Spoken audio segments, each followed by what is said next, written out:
안녕하세요. 저희 조는 온라인 플랫폼의 이면, 플랫폼 규제 개선 방안과 그 행정학적 의에 관하여라는 제목으로 동영상을 준비한 경영학과 박준서, 정치외교학과 윤수연, 경제학과 서채은입니다. 첫 번째로 온라인 플랫폼의 개념입니다. 온라인 플랫폼이란 인터넷 네트워크에 연결된 상태에서 상품 및 서비스의 공급자와 수요자를 서로 연결해주는 환경을 마련한 곳을 가리킵니다. 온라인 플랫폼은 제4차 산업혁명을 통해 등장했으며 코로나19로 비대면 방식의 상호작용이 증가하며 급격히 발전하였습니다. 오늘날에는 많은 기업이 온라인 플랫폼을 운영하여 다양한 생산자와 소비자들이 플랫폼에서 소비 및 생산 활동을 하는 중입니다. 이러한 온라인 플랫폼은 현대 사회의 혁신의 상징이며 경제적으로 긍정적인 효과가 많지만 플랫폼의 영향이 막대해지는 만큼 여러 부작용도 나타납니다. 먼저 플랫폼의 독점 문제입니다. 온라인 플랫폼은 알고리즘과 빅데이터를 통해 성장합니다. 소비자가 플랫폼을 많이 사용할수록 많은 데이터가 모여 플랫폼의 성능이 향상되고 이것이 다시 소비자와 데이터의 증가로 이어지는 선순환을 네트워크 효과라고 합니다. 이 네트워크 효과를 통해 플랫폼 기업은 독점적 지위를 유지하고 새로운 플랫폼이 진입하기 어려운 진입장벽을 형성합니다. 이것이 문제가 되는 이유는 독점적 지위를 가진 플랫폼들이 무차별적이고 약탈적으로 시장을 확장하기 때문입니다. 이용자에게 수수료를 부담시키거나 업계 자체 브랜드 입점, 알고리즘 순위 조작과 부당이익 획득 등이 이에 대한 부작용입니다. 실제로 얼마 전 네이버가 네이버 쇼핑 검색 알고리즘을 조작해 자사 브랜드 상품을 우대하여 과징금을 부과받기도 했습니다. 또한 너무 좋은 성능의 플랫폼은 시민들이 지나치게 의존하게 하여 사회적 대리자의 역할마저 수행하므로 우리들이 의식하지 못하는 사이에 시민들을 통제하게 될 수 있습니다. 카카오 먹통 사태를 통해 우리는 그것을 여실히 느꼈습니다. 우리 삶에 깊숙이 자리 잡은 각종 IT 서비스들, 그 영향력이 새삼 실감났던 어제 오늘이었습니다. 한 번도 겪어보지 못했던 대규모 먹통 사태에 시민들이 겪은 혼란과 불편은 오늘도 여진을 남기고 있는데요. 대통령실은 이런 사태가 국가 안보에도 치명적일 수 있다며 중대 사안으로 규정했습니다. 카카오의 서비스들은 일단 오늘 기본 기능 중심으로 응급 복구가 이뤄졌지만 서버 피해 규모가 워낙 커서 언제쯤 완전히 복구될지는 알 수 없는 상황입니다. 먼저 김지인 기자의 보도부터 보시죠. 카카오톡의 텍스트 문자 주고받기 기능이 오늘 새벽 1시 반이 돼서야 간신히 재개됐습니다. 먹통이 된 지 딱 10시간 만입니다. 사진과 동영상처럼 용량이 큰 파일 전송도 일부 복구되고 있지만 아직 안 되는 이용자들도 있습니다. 아예 접속도 불가능하던 PC 버전 카카오톡은 오늘 오전 10시가 넘어서야 로그인이 가능해졌습니다. 오전까지만 해도 먹통이었던 카카오 지하철, 카카오 택시, 대리운전, 카카오맵, 퀵서비스도 속속 복구됐습니다. 카카오페이의 송금과 결제 기능, 카카오 선물하기 기능도 재개됐습니다. 하지만 쇼핑하기 서비스는 여전히 불안정하고 웹툰이나 웹소설을 읽을 수 있는 카카오 페이지도 여전히 먹통입니다. 곳곳에서 시민들의 혼란과 불편이 계속됐습니다. 아이들 아이스크림 그 기프티콘 선물 받은 걸로 사주려고 했는데 안 돼가지고 저희가 이제 직접 사 먹었거든요. 현금으로. 카카오 페이지에도 제가 정리를 많이 해놨는데 계속 서버 장애입니다, 데이터 오류입니다가 자꾸 뜨니까 이러다 내 페이 없어지는 거 아니야? 좀 불안하죠. 이처럼 카카오 먹통 사태는 플랫폼에 과의존하는 우리의 삶을 되돌아볼 수 있게 했습니다. 그렇다면 현재 우리나라의 플랫폼 규제의 전반적인 상황은 어떨까요? 현재 온라인 플랫폼의 독점 문제에 관해서 국내 법제는 정부 규제와 자율 규제가 팽팽하게 대립하고 있는 상황입니다. 온라인 플랫폼의 독점 문제에 관한 법률로는 윤석열 정부의 새로운 온플법 법안이 있습니다. 새로운 법안은 네이버, 카카오, 구글 등 국내외 5에서 6개 대규모 플랫폼 업체만을 규율 대상으로 삼고 이들의 독과점 행위에 대한 고강도 규제를 포함하고 있으나 아직 법률안이라는 점에서 현실적으로 입법된 것은 전무하다고 볼 수 있습니다. 해외 규제로는 이후에 디지털시장법 DMA를 들 수 있습니다. 디지털시장법은 거대 플랫폼 기업이 이용자의 선택을 제한하는 게이트키퍼로 활동하는 것을 규제합니다. 중국의 경우 2021년 플랫폼 경제 영역에 관한 반독점 지침을 제정하여 운영하고 있으며 최근 알리바바의 지배적 지위 남용에 대해서 약 3조 1천억 원의 과징금을 부과하기도 하였습니다. 다음으로 해결 방안입니다. 아마존의 반독점 역설이라는 논문에서는 온라인 플랫폼 시장은 경쟁의 결과보다는 경쟁의 구조와 과정에 초점을 맞추어야 한다고 강조했습니다.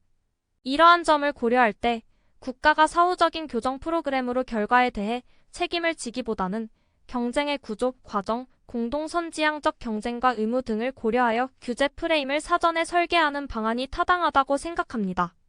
다음으로 이후의 디지털 시장 법안은 이용자들의 선택의 제한을 금지하고 동등한 기준과 환경을 제공하여 새로운 기업의 플랫폼 시장의 진입을 확대하여 시장 경쟁을 촉진하고자 하는 것을 취지로 하고 있는데 우리나라 역시 해당 법안의 취지와 내용을 규제에 참고하면 좋을 것 같습니다. 전반적으로 미국과 EU의 플랫폼 규제는 독점과 경쟁의 문제에 초점이 맞춰져 있는 반면 한국의 플랫폼 규제는 갑을 관계나 시장 진입 규제 등 일반적으로 대기업 규제와 유사하다는 점에서 미국과 EU의 플랫폼 규제를 참고하여 독점의 문제를 해결하기 위한 아이디어를 얻을 수 있다고 생각합니다. 다음으로 플랫폼 노동자 문제입니다. 여러분도 지금 화면에 보이는 저 배달 어플들 사용해 보셨을 텐데요. 저 배달 어플들 역시 온라인 플랫폼의 일종으로 저 배달 어플을 활용하여 배달 업무를 진행하는 라이더들은 대표적인 플랫폼 노동자의 예시라고 할 수 있습니다. 배달 플랫폼은 코로나19 팬데믹 당시 가장 빠르게 성장한 플랫폼 중 하나인데요. 보시는 것과 같은 세 개 업체가 배달 플랫폼계에서는 가장 많이 사용되고 있습니다. 그러나 플랫폼 속 노동자 문제도 심각한 상황입니다. 우선 배달 플랫폼의 라이더 수가 증가한 만큼 이륜차 사고 건수도 증가하였습니다. 2019년부터 2022년까지 오토바이 사고는 매년 2만 건 이상 발생하며 그중 배달 대행 오토바이는 1년에 이번 꼴로 사고가 나고 있습니다. 그러나 이러한 위험성에 놓인 라이더들을 보호해야 할 관제 시스템은 오히려 노동을 과잉 통제하면서 사고를 유발하고 있습니다. 라이더의 실시간 위치가 업데이트되고 도착 시간을 시스템이 제공하기 때문에 고객에게는 교통 상황이 고려되지 않은 배달 시간이 뜹니다. 따라서 라이더들은 15분 걸리는 거리를 5분 안에 가야 하는 위험들을 감수해야 하는 것입니다. 심지어 사고가 났을 경우에도 라이더들은 산재보험으로부터 보호받기도 어렵습니다. 대부분의 라이더들이 여러 플랫폼을 동시에 사용하고 사업주와 도급, 위임 형식으로 계약을 맺기 때문에 산재보험의 전속성 요건을 맞추기 힘든 것입니다. 뿐만 아니라 산재보험료를 사업주와 노동자가 절반씩 부담하는 제도가 개정되고 있지 않은 문제점도 있습니다. 다음으로 관련 국내 법제를 살펴봅시다. 플랫폼 노동자는 국내 법상 특수고용직으로 분류되기에 각종 노동권에서 소외된 위치에 있습니다. 이를 해결하기 위해 산업안전보건법 제77조는 특수고용직에게 안전보건 조치와 안전보건 교육의 의무를 부여하고 있으며 올해 7월부터는 플랫폼 노동자들도 산재보험을 적용받을 수 있도록 하는 산업재해보상보험법의 개정안이 시행될 예정입니다. 다음으로는 해외 법제입니다. 스페인에서는 유럽판 배민 딜리버루가 스페인 라이더 단체들과 단체 협약을 맺어 플랫폼 도시의 디지털 노동권의 기본 원칙에 관한 헌장 및 플랫폼 노동자 보호를 위한 법률을 발표해 플랫폼 노동자들의 권리와 플랫폼사의 책임을 명시했습니다. 일본은 정부 차원의 교통산업재해 가이드라인을 발표하고 유관기관에 배달 서비스의 교통재해 예방과 배달원의 건강 확보를 강조하는 공고를 발행했습니다. 배달 플랫폼의 이러한 노동자 문제들을 국내에선 어떻게 해결할 수 있을까요? 먼저 산재보험료의 경우 특수고용직이라는 이유만으로 산재보험료를 절반이나 부담시키는 것은 열악한 지위의 특수고용직이 산재보험을 가입하지 못하게 하는 원인이 되므로 역시 국가가 국민의 안전과 복지를 위해 적극적으로 해결해야 할 문제입니다. 요양급여의 책정 문제 역시 정책적 문제이므로 노동부 또는 정책 결정자들이 문제 해결의 주체가 되어야 합니다. 마지막으로 노동자들은 소통을 통해 정보나 불만을 공유하고 시위나 집회 등을 통한 공동행동을 통해 집단의식을 키우고 권리보호를 위해 의견을 표출하는 노력을 해야 합니다. 지금까지 온라인 플랫폼의 독점과 노동에 대한 문제점과 해결 방안, 현행 규제 방식 등을 살펴보았습니다. 지금부터는 앞서 이야기한 내용들이 어떤 행정학적 의의를 가지는지를 이야기하고자 합니다. 첫 번째로 정부 역할의 범위에 대한 논의가 가능합니다. 적극적 개입으로 시장의 공정성을 확보할 것인지 소극적 개입으로 플랫폼 산업의 성장을 촉진할 것인지는 해결하기 어려운 정부의 딜레마입니다. 이러한 딜레마 상황에 대한 논의를 통해 정부의 역할이 구체적으로 무엇이며 어디까지인지를 논의해 볼 수 있습니다. 두 번째로 입법 이외의 조치가 가지는 의의입니다. 온라인 플랫폼 자체 위원회 설치나 내부 분쟁 조정 기구 및 고객센터를 통한 소통 채널 운영, 그리고 이해 당사자 간의 협약을 통해 협력 시스템을 구축하는 사례 등을 통해 입법 이외에도 실효성 있는 조치가 있음을 알 수 있습니다. 세 번째로 해외 법제를 벤치마킹할 때에는 한국 플랫폼 시장에 대한 충분한 이해가 수반되어야 한다는 점 역시 중요한 의의입니다. 국내는 미국이나 유럽만큼 시장 집중도가 높지 않으며 빅테크 통제력이 부족하기 때문에 무턱대고 해외 규제안을 따라했다가는 국내 기업들에 대한 역차별이 발생할 수 있습니다.